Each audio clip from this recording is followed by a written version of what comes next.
For more information, visit lcdcexamreview.com. Hello everyone, and thank you for joining me in this presentation. This is the last practice domain number 8, Professional and Ethical Responsibilities. In this presentation, I will be talking about what the professional and ethical responsibilities are for substance abuse counselors and the competencies, in other words, the knowledge, skills, and attitudes for this practice domain. One of the professional and ethical responsibilities is to comply with established professional codes of ethics that define the professional context within which the counselor works to maintain professional standards and protect the client. We must respect the federal, state, agency, and professional codes of ethics. We must be familiar with the professional standards and scope of practice. We need to be aware of boundary issues between client and counselor. We want to know the difference between the role of the professional counselor and that of a peer counselor or sponsor. We must know the consequences of violating codes of ethics and means for addressing alleged ethical violations. We want to know the client's rights and responsibilities, mandatory reporting requirements. We must maintain an openness to changing personal behaviors and attitudes that may conflict with ethical guidelines. And we want to maintain a willingness to participate in self, peer, and supervisory assessment of clinical skills and practice.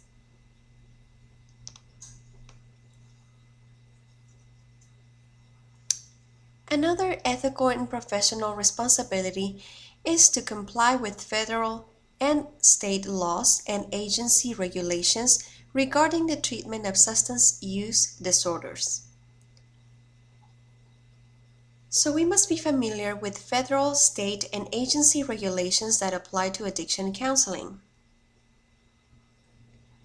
We must be familiar with confidentiality rules and regulations, clients' rights and responsibilities, legal ramifications of non-compliance with confidentiality rules and regulations, legal ramifications of violating clients' rights, and grievance processes.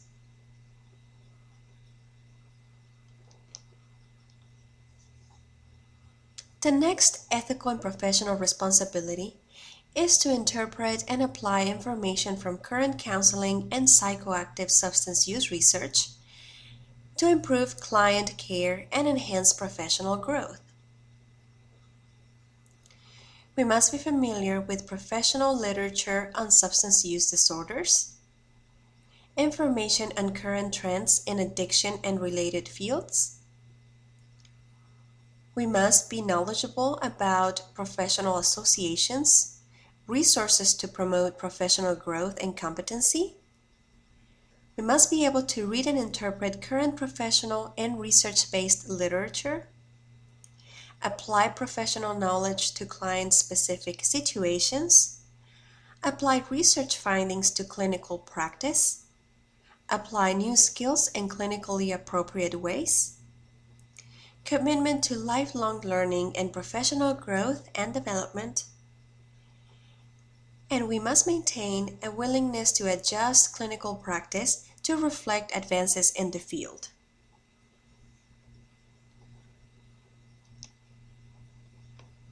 The next ethical and professional responsibility is to recognize the importance of individual differences that influence client behavior and apply this understanding to clinical practice. So we must be familiar with how individual differences affect assessment and response to treatment, personality, culture, lifestyle, and other factors influencing client behavior.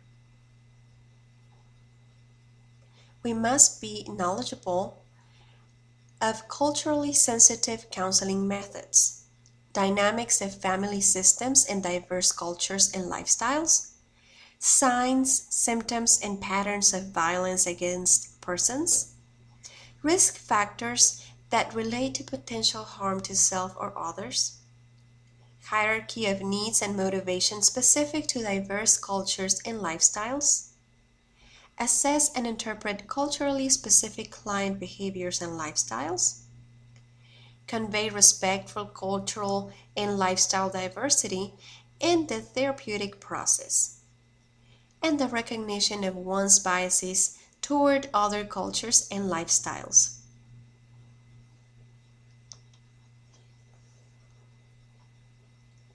The next ethical and professional responsibility is to use a range of supervisory options to process personal feelings and concerns about clients. We must know the role of supervision and models of supervision, the potential barriers in the counselor-client relationship. We must be familiar with transference and countertransference. We need to know about resources for exploration of professional concerns. We must know problem-solving methods and conflict resolution, the process and effect of client reassignment, the process and effect of termination of the counseling relationship, phases of treatment and client responses. We want to maintain a willingness to accept feedback, acceptance of responsibility for personal and professional growth, and awareness that one's personal recovery issues have an effect on job performance and interactions with clients.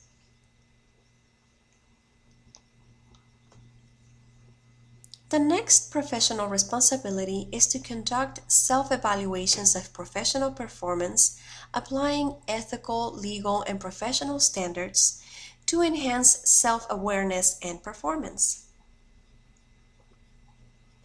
We must be aware of personal and professional strengths and limitations, legal, ethical, and professional standards affecting addiction counseling, the consequences of failure to comply with professional standards, self-evaluation methods, and regulatory guidelines and restrictions.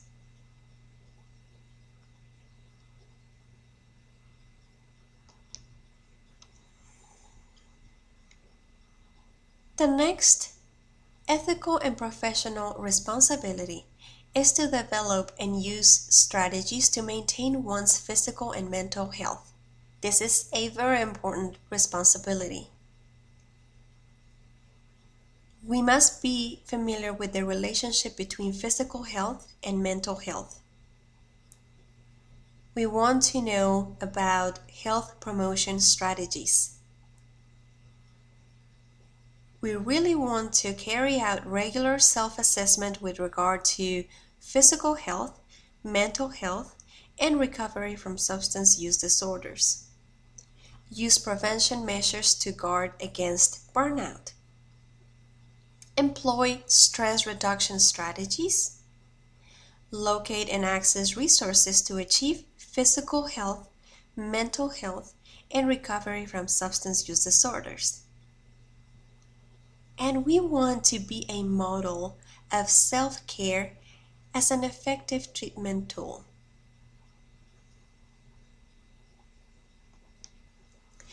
Thank you very much for watching. This is the end of the presentation, and this is the last practice domain. Don't forget to subscribe to my YouTube channel. You can follow me on Facebook, on Google, and you can visit my website, lcdcexamreview.com, for more information.